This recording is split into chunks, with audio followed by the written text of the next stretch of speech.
Once upon a time, there was a huntsman who had a wife and 2 children, a son and a daughter.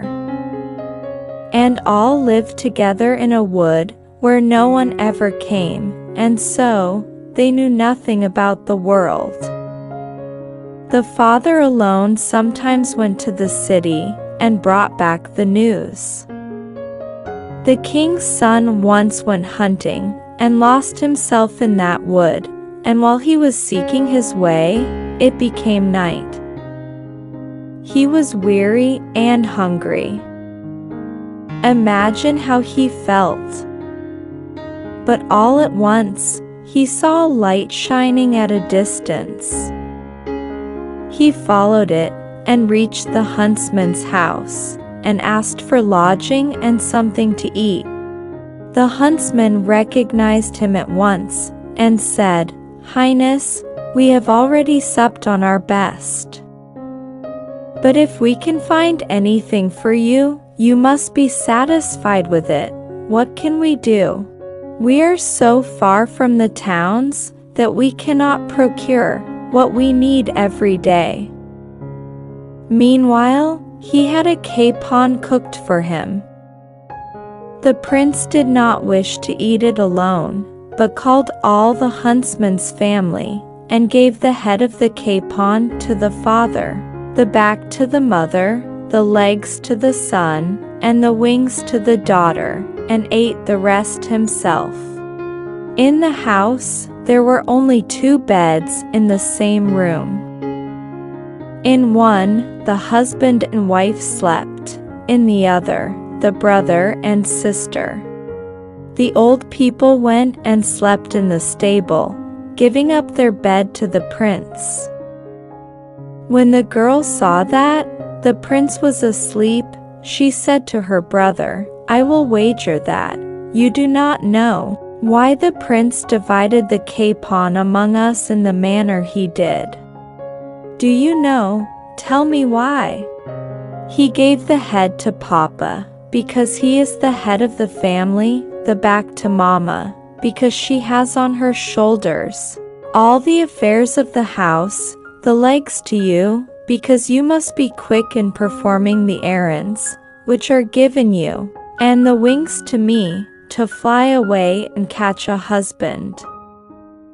The prince pretended to be asleep, but he was awake and heard these words, and perceived that the girl had much judgment, and as she was also pretty, he fell in love with her. The next morning, he left the huntsman's, and as soon as he reached the court, he sent him by a servant a purse of money. To the young girl, he sent a cake, in the form of a full moon, 30 patties, and a cooked capon, with 3 questions. Whether it was the 30th of the month in the wood, whether the moon was full, and whether the capon crowed in the night.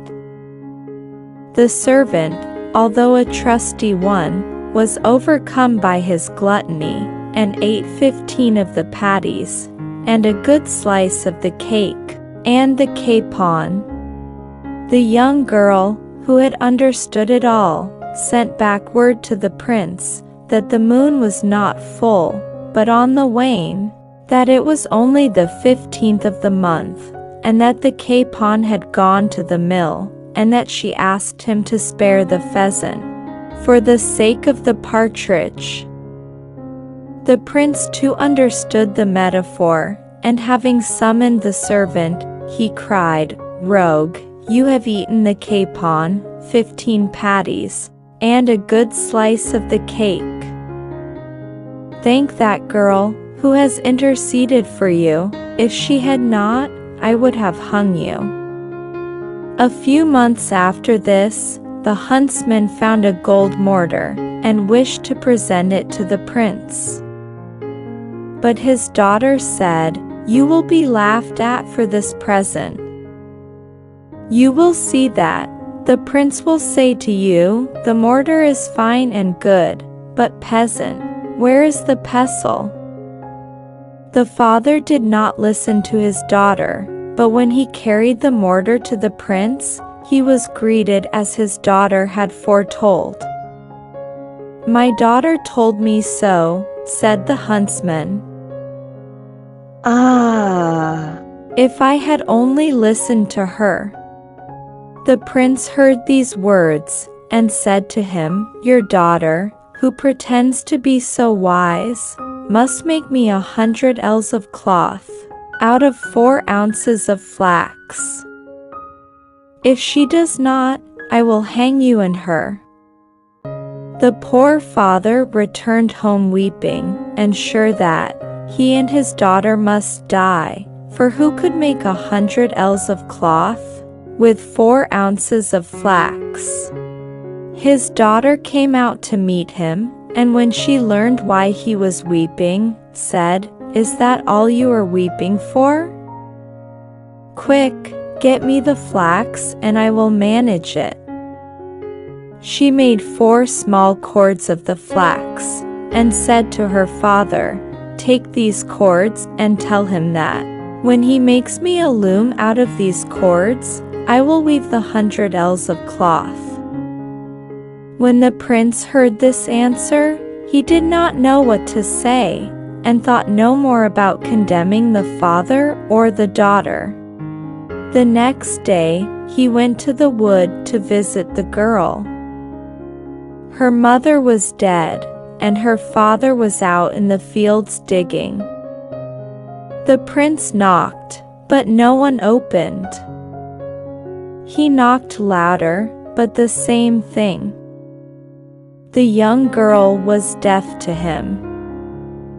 Finally, tired of waiting, he broke open the door and entered.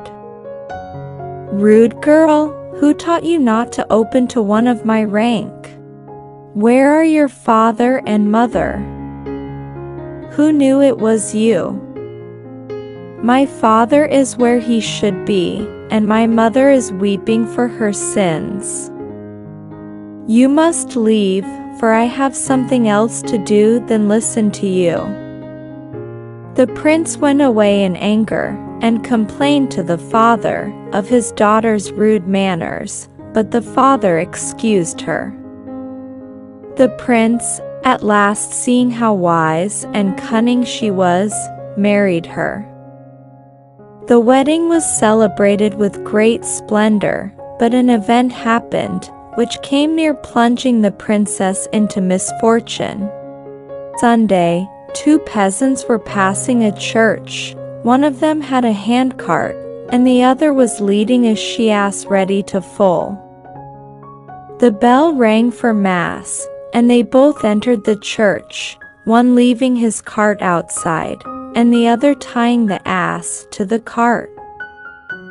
While they were in the church, the ass foaled, and the owner of the ass and the owner of the cart both claimed the colt.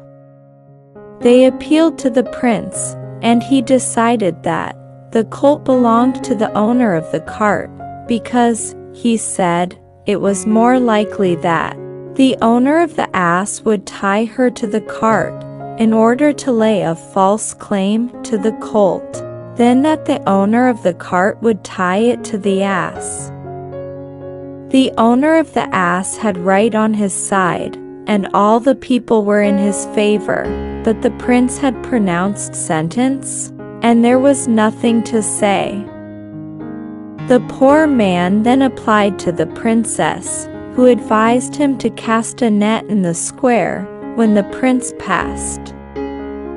When the prince saw the net, he said, "What are you doing, you fool? Do you expect to find fish in the square?"